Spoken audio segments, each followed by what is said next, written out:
Hello, fellow human! Welcome back to another Dank Doggo rSlash entitled Parents. We have two stories in total for you guys today. The first story is posted by woof Fred Zred. My son wants to go into your electronic wheelchair. Get out so he can have a go! I've been browsing this stuff for a while and never thought I would post on here.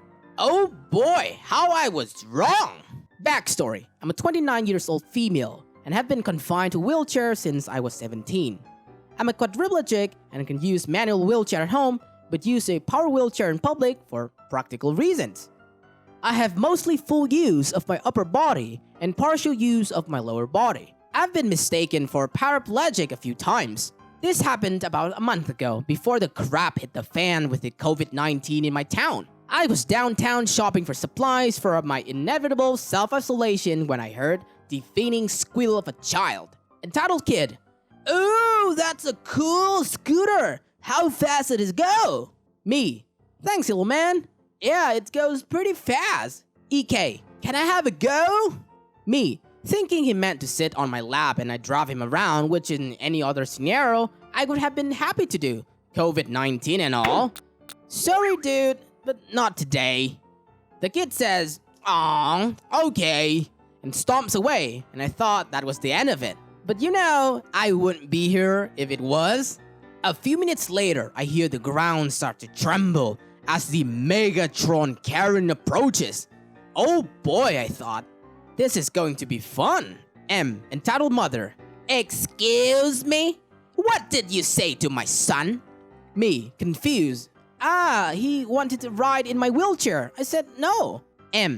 "What did you just say to me? You need to respect your elders and not talk down to my poor little angel.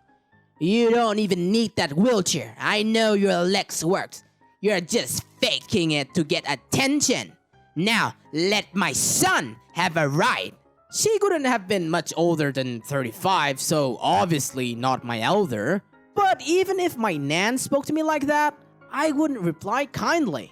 Me: "All of my patience officially gone. My wheelchair costs more than your car, and you want me to miraculously heal out of my chair so your dirty crotch goblin can take a joyride? Okay?" Crotch goblin was smirking at me the entire time. Here's where the story gets graphic. I have hypermobility, which makes my joints extremely flexible, and dislocation easy and relatively painless. I also have titanium screws inside my neck that creak loudly when I move in certain way. Bring on the Frankenstein! I leaned forward, pushed down with my right arm, dislocating my shoulder blade with a loud pop as I twisted my neck and make a creak. Then, pushed down with my left hand to contort my arm and hand in an unnatural position. This all happened a few seconds, but it was enough to make Karen, red-faced and horrified, scream out, "Stop! It's okay! EK, let's go!" They then hurried out of the store. I could hear the laughter coming from behind me as a friend who works there walked up to me and said, "That was mean." He knew me well and had seen me pull that trick before. Needless to say, I never had an issue like that again. It's a small town and news travels fast. Don't mess with the girl in the wheelchair. I think it has been a trend that Karen always thinks disabled people are somehow faking it for some reason. And I absolutely love how OP described Karen as Megatron. On to the second story, written by woof Loser. Insane mom feeds her kid strangers food, yells abuse, and calls child abuser when she gets more than she bargained for. This happened before quarantine. To preface this story, I teach gymnastics in a very affluent part of a very big city in Southern California. You know the one. Most of the kids I work with are either Russian or Israeli and speak Russian or Hebrew. I've encountered a lot of entitled parents in my time at the gym. Most of them are irritating and not worth posting about, but there's one Russian mom who is absolutely off her rocker. My boss has some experience with her and doesn't put up with her BS. So, the cast, me, myself, and I. Shout out to G-Eazy. Entitled mom, insane Karen. K, her poor son. Every school holiday, we have day camps where around 30 kids come to the gym and we play games, practice gymnastics, generally just screw around. Our camps are really popular usually fills up at least a week in advance. Additionally, we allow parents to use their kids' missed class or makeups as credit towards a day of a camp for a reduced rate. On this particular day of camp, I was working on the front desk where we were slammed. I'd overturned multiple walks-in away because we were over capacity for USAG regulation, which is in violation of our insurance policy. Around 2 hours after camp start, around 11 a.m., Kay walks in the front door by herself. This is weird for two reasons. Because parents are supposed to come inside and sign their kids in and out.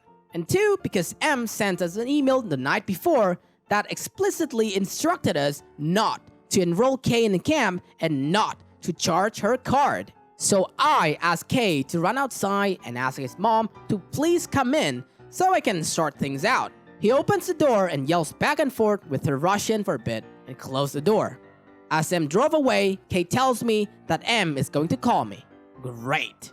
This is how the most insane phone conversation of my life went. M, from anonymous number, might I add. What? Me. Hi.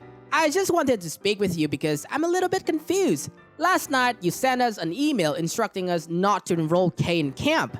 M, yes, because last time you enrolled him and you charged my card $65 one day of camp and you stole my money. Me, ma'am, that is how much one full day of camp costs. I'm going to have to ask you to come pick up your son because we're at capacity for the day. M, no, there's no way your camp is full. I unenrolled him last night when I sent you the email. Me, yes, we have a walks-in this morning that took his spot. M, no, I sent that email at 10 last night. There's no way your camp is full between now and then. Me, actually, we had the last spots taken by a few walks-in this morning, so we're full. You can't just drop off your son here without paying after instructing us not to enroll him. M, there's no way your camp is full. I sent that email at 10 last night. 5 minutes of me trying to explain to her how spots are limited, and when she gave Kay's spot up, it became available for the first person to walk in. Eventually, she seems to get it. M, okay, that makes sense. Extended pause. Well, you have just to call one of those parents and tell them you made a mistake. And they needed to come to get their child because Kay is special and has been taking classes there for a while, and he deserves it. Me, excuse me? That's not how this worked. Kay lost his spot when you told us to unenroll him. M, Kay deserves to be there. He's more important than the other kids as he's been there for longer. So you can tell their parents and tell them you made a mistake. Me, no, you need to come to get your child. M, but I made plans. Me, I'm sorry, but we don't have room for him because you specifically told us not to enroll him. M, because last time you stole from me, you took $65 from me. I work hard for my $65. Me, that's how much one day of camp costs. M, no. I wanted to use makeups, and you charged my card $65 and stole from me. Me, ma'am, we don't know you want to use makeups unless you come in and tell us. Most people just use them for another class. M, oh, that makes sense. Silence. Me, yes, I'm going to need you to come pick Kay up. M, but I have to work. Hey, wait, I thought she made plans. Me, I understand that, but we don't have room for Kay. It's against the USAG regulation for us to take him. So you can either come get him, or I can have my boss call you. M, no, I don't want to talk to your boss. Me, then you need to come get Kay. M, I can't, I have to work. Me, fine, I'll have my boss call you. M, I don't want to talk to your boss. Me, either you can come get Kay, or I can have my boss call you. M, I don't want to talk to your boss. Me, okay, this conversation is unproductive. I'll have my boss call you. I hung up and called my boss as promised. Her kids still come to class, but she's banned from bringing them to camp unless she walks them in and pays at the beginning of the day.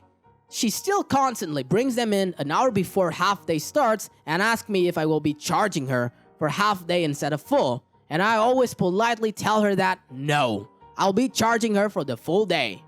Now she just speaks to her kids in Russian and has them talk to me for her. This is actually one of those rare times when a Karen doesn't want to speak for the boss or the manager. But also, poor kid, he didn't do anything wrong, just want to attend the camp. That's it for today, fellow humans. Thanks for watching. Dank Doggo appreciates your time. If you enjoy our content and want to see more of us, stay tuned and subscribe. Don't forget to smash that like button and ring the bell, or Doggo will cry. Also, you can always tell us your friendly neighbor Doggo, your experiences in the comment section. I'll catch up with you guys later in the next video.